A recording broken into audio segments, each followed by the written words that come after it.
Balot pa rin ng putik ang ilang parte ng Liloan sa Cebu matapos ang malawakang pagbaha roon dulot ng bagyong Tino. Iniinda rin ng mga residente ang kawalan ng tubig at kuryente.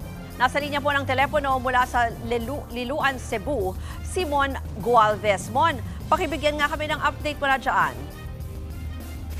Ruth, hindi pa halos makapaglinis sa mga residente matapos na nangyaring flash flood dulot ng bagyong Tino. Bukod kasi sa wala pa nga ring supply ng kuryente tubig sa lugar, wala na talagang babalik ang tirahan ang ilang mga naapektuhan.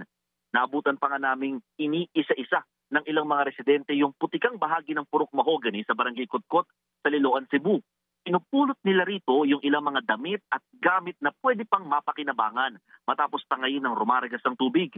Marami kasi sa mga naninirahan nga rito, wala nang babalik ang bahay matapos tuluyang gibain ng malawakang baha. Pinakaapektado rito yung mga barangay sa paligid ng umapaw na Kutkot River. Nagkalat pa nga sa daan yung mga tinangay na bahagi ng puno at bahay. Marami rin sasakyan ng nalubog sa tubig at nagkasira-sira. Pati nga mga pader, kung hindi nabuwal, tuluyan ng nagiba. Ang isang paaralan sa lugar, nagiba rin yung mga pader sa unang palapag dahil sa ragasan ng tubig. Pinasok tuloy yung mga classroom ng mga troso at iba pang mga gamit. Patuloy naman yung ginagawang clearing operations ng mga otoridad sa mga humahambalang na puno. Habang may ilang mga bagong bangkay din ang nakikita sa paligid ng ilog. Sa huling talangan ng pulisya, aabot na sa 4 na po ang bilang ng mga nasawing natagpuan sa Liloan. 11 rito ang hindi pa nakikilala. Nakatakda itong i-consolidate sa lokal na pamahalaan. At dahil sa matindi namang pinsala, marami uling residente ang gumawa na ng mga panawagan sa mga karatula para sa pagkain, tubig, gamot at iba pa nilang mga pangangailangan.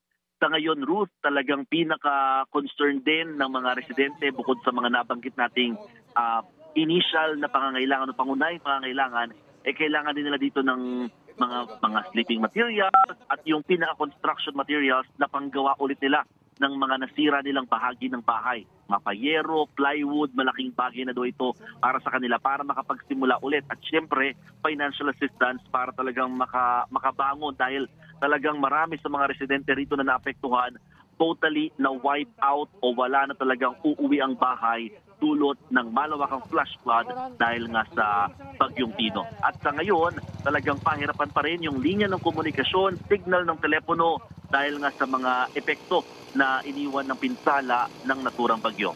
Ruth. Yan po ang Express Report ni Mon Gualvez mula sa Liloan, Cebu. Mga kapatid, Ruth Cabalco, para sa mabilis na pasada ng mga balitang dapat niyong malaman, mag-follow at mag-subscribe sa social media pages ng News 5.